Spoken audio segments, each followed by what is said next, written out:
जई प्रकार भांडीर वन उनकी बहुत लीलाएं, हाँ। लेकिन जो प्रथम लीला है ना वो राधा रानी के ब्याह की है। अच्छा। जाके काजी हमारो धाम भी विख्यात भयो और जई कारण अधिकांश भक्तन को पतो ही ना है कि राधा कृष्ण को कबो ब्याह भी भयो। एक श्लोक आवे गर्ग संहिता में, पहले तो जब भांडीर वट को कि ब्रहंतो बाही मानस्य चार यंत्र से गोदनम भांडीर कम नाम बटम जम्बू कृष्णा प्रोगमा। कृष्ण कालीन में ये जो भांडीर वटो इतनो विशालो की वृंदावन तक शाखा है। मान्यता बताई जावे ठाकुर जी की जो 9 लाख गाय ना वो यहीं बैठ के विश्राम करती। अच्छा। क्योंकि एक योजन में 12 किलोमीटर हो, 4 योजन मतलब 48 किलोमीटर में शाखा है। बंधु एक भक्त था जो कि नित्य गाय चरावे का जो भांडीर बनाते और कपड़ा में लपेट के रोटी मिर्ची गुड़ लाओ। अच्छा। तो जब गुरुदेव ने ठाकुर जी को भोग ना लगाया, भोंदू को बोल दी। भोंदू आश्रम में जब तो कोई स्मरण ना रहे, गैया चरावे आयो और जब कपड़ा खोल के भोजन ग्रहण करवे बैठो तो गुरुदेव की बात को स्मरण भयो। अच्छा। ने ठाकुर जी को आह्वान करो और ठाकुर जी इतने सहज तो उतना कि एक बार बुलाओ तुरंत आ गए। वाको एक दिन एक रात गुजर गई, ठाकुर जी फिर आनो ही पड़ो। ठाकुर प्रकट भये और वो कपड़ा में लपेट की रोटी मिर्ची गुड़ लाते तो वही को वही भोजन खाए।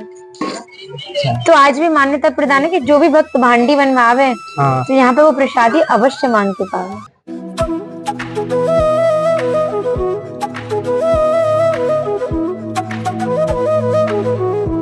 जय श्री राधे प्रेमियों, मैं सुमित गौर आज आपका फिर पुनः स्वागत करता हूँ हमारे श्रीधाम बलराम धाम यूट्यूब चैनल में।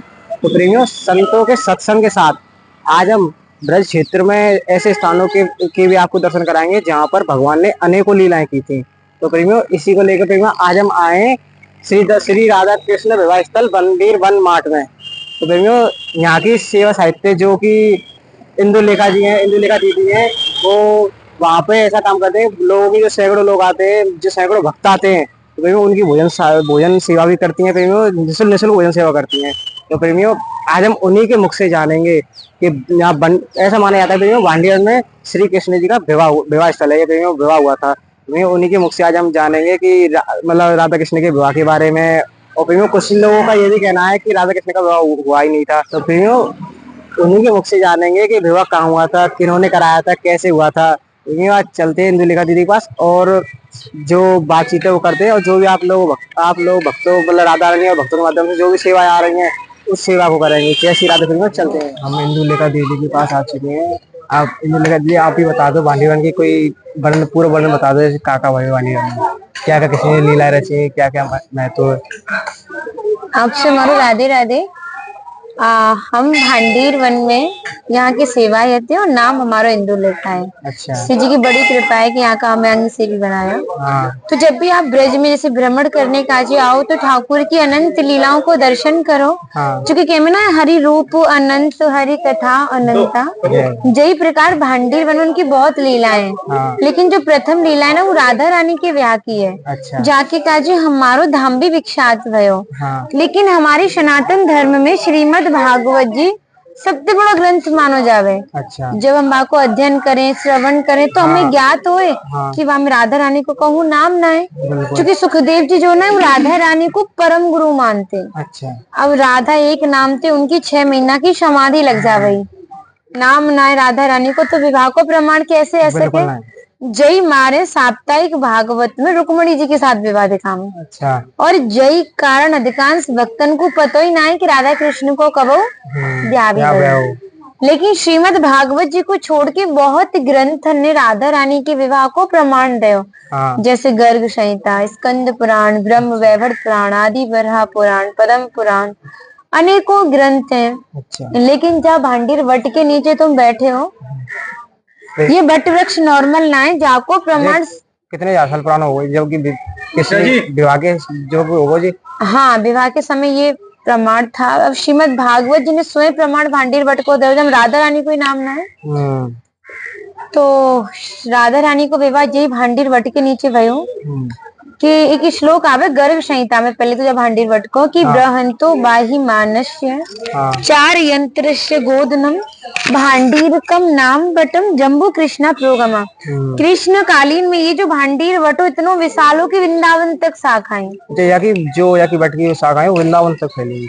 पिछले टाइम में पुल ना वो होता ना है, ठाकुर जी शाखन पे चढ़ के यमुना महारानी को पार कर जाते। अच्छा अच्छा अच्छा, मान्यता बताई जावे। ऐसे में देखो देख सके आप बट वृक्ष है की जो शाखा है वृंदावन तक फैली हुई, तो जो कि सब बट वृक्ष तक वृंदावन तक जाते हैं। बट वृक्ष की जो लताएं पे सड़कें, मान्यता बताई जावे ठाकुर जी की जो 9 लाख गाय ना, वो यहीं बैठ के विश्राम करती। अच्छा, क्योंकि एक योजन में 12 किलोमीटर हुए, 4 योजन मतलब 48 किलोमीटर में शाखाएं थी।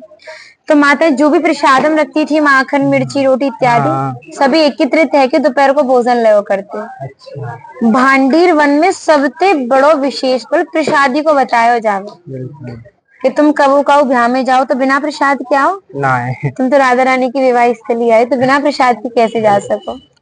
ये कितनी परम सखी है जो कि यहाँ पे भांडीर वट के नीचे रोज प्रतिदिन सैकड़ों लोगों की भोजन प्रसाद की सेवा करती हैं। यहाँ पे जब ये राधा रानी को विवाह भयो तो 4 योजनों में फैलो हुए वृक्ष 4 मंडप में विभाजित है, वो मतलब 4 खम्बन में विभाजित है। एक विवाह मंडप बन गो। अच्छा। जहाँ में हमारी लाडली जी को विवाह भयो। अच्छा। जय वृक्ष में आज भी नेचुरली विवाह विधि मंडप को दर्शन होगी। अच्छा। मैं आपको भी दर्शन कराऊंगी। हाँ। यहाँ पे आपने सुनी होगी कलयुग में अभी कुछ वर्ष पूर्व की बात है, भोंदू एक भक्त था। हाँ। जो कि नित्य गाय चरावे का जी भांडीर बनाते और कपड़ा में लपेट के रोटी मिर्ची गुड़ लाओ। अच्छा। तो जब गुरुदेव ने ठाकुर जी को भोग ना लगाया, भोंदू को बोल दी। हाँ। भोंदू आश्रम में जावा तो कोई स्मरण ना रहे, गैया चरावे आयो और जब कपड़ा खोल के भोजन ग्रहण करवे बैठो। हाँ। तो गुरुदेव की बात को स्मरण भयो। अच्छा। ने ठाकुर जी को आह्वान करो। हाँ। और ठाकुर जी इतने सहज तो उतना कि एक बार बुलाओ तुरंत आ गए। बिल्कुल। वाको एक दिन एक रात गुजर गई, ठाकुर जी फिर आनो ही पड़ो। हाँ। ठाकुर प्रकट भई और वो कपड़ा में लपेट की रोटी मिर्ची गुड़ लाते तो वही को वही भोजन खाए। अच्छा। तो आज भी मान्यता प्रदान है कि जो भी भक्त भांडी बनवावे। हाँ। तो यहाँ पे वो प्रसादी अवश्य मांग के पावे। तो दीदी राधा कृष्ण को यहाँ ब्रह्मा जी ने कैसे करायो, यहीं पे करायो? हाँ जी, भांडीर वट के नीचे करायो। गर्ग संहिता के 16वें अध्याय में जाको वर्णन मिले कि ठाकुर जी लगभग 2 वर्ष के थे। नंद बाबा उन्हें भांडीर वन लेके आए। जैसे ही लाला को प्रवेश भांडीर वन में भयो तो पूरा मौसम बदल गयो। हाँ। बहुत तेज तूफान आ गयो, बाबा डर गए और भांडीर वट की आड़ लेके छिप गए। अच्छा। तो फिर तूफान आयो, तूफान शांत हुआ, एक तेज प्रकाश उत्पन्न भयो, वहां में राधा रानी को आगमन भयो। हाँ। नंद बाबा ने श्री जी के दिव्य रूप के दर्शन पाए तो उन्हें नतमस्तक प्रणाम करो। फिर स्मरण भयो। हाँ। कि वसुदेव जी के कुलगुरु थे गर्गाचार्य जी। अच्छा। जिनने ठाकुर को नामकरण करो। हाँ। और नामकरण करने के समय नंद बाबा को बताई कि भांडीर वन में राधा कृष्ण को विवाह होना। श्री जी ने 16 वर्ष का रूप लियो। हाँ। नंद बाबा ने श्री जी की गोदी में लाला को सौंप के आगे प्रस्थान करो। अच्छा। दोनों ही फिर श्री जी ने लाला को किशोर रूप धारण करवाए, दोनों किशोर अवस्था में आए। हाँ। और भांडी वट के नीचे बैठ के प्रिया प्रीतम जी श्रृंगार करवे लगे। अच्छा। प्रिया जो प्रीतम जी को, प्रीतम जी प्रिया जी को। ब्रह्मा जी ने इतना सुंदर नजारा भूलोक पर देखो। हाँ। तो उनको बहुत श्राप लगे हुए, जा कारण को ब्रज मंडल में कहीं भी कोई स्थान ना हो। अच्छा। उनने सोची युगल सरकार को मिलन है। हाँ। जो ना इन दोनों को विवाह संपन्न करा दियो जाए। हाँ। तो मोह पापन से मुक्ति मिलेगी, शायद ब्रज में स्थान मिल जाए। जी सोच के हमें ब्रह्मा जी ने यहाँ पे विवाह संपन्न कराए। हमारे हिंदू धर्म में एक और रिवाज है कि एक पिता अपनी बेटी के पीले हाथ ना कर दे, वो कन्या को दान ना कर दे, वो जब तक विवाह संपन्न ना होगा बेटी पराई ना मानी जावे। तो ब्रह्मा जी ने पिता पुरोहित दोनों ही कार्य निभाए। अच्छा जी। तो यहाँ पे एक और रिवाज है कि पुरोहित कोई शुभ कार्य करो है। जब तक तुम बाय दान दक्षिणा ना दे तो शुभ कार्य भी सफल ना माना जावे। ठाकुर जी ने स्वयं ब्रह्मा जी से कही आपको क्या चाहिए मांगो। तो ब्रह्मा जी ने कही नारायण मुझे चरण धूल और भक्ति चाहिए। अच्छा। तो ठाकुर ने तथास्तु बोली। ब्रह्मा जी ने उनके चरणन में से धूल ले जाके जो पुष्कर राजस्थान का मेन मंदिर है वहाँ पे भक्ति करी। फिर ठाकुर जी और श्री जी ने वन विहार करो, फिर अपने उसी रूप में आए। श्री जी ने लाला को नंद भवन पहुंचा दिया। जी विवाह की लीलाई।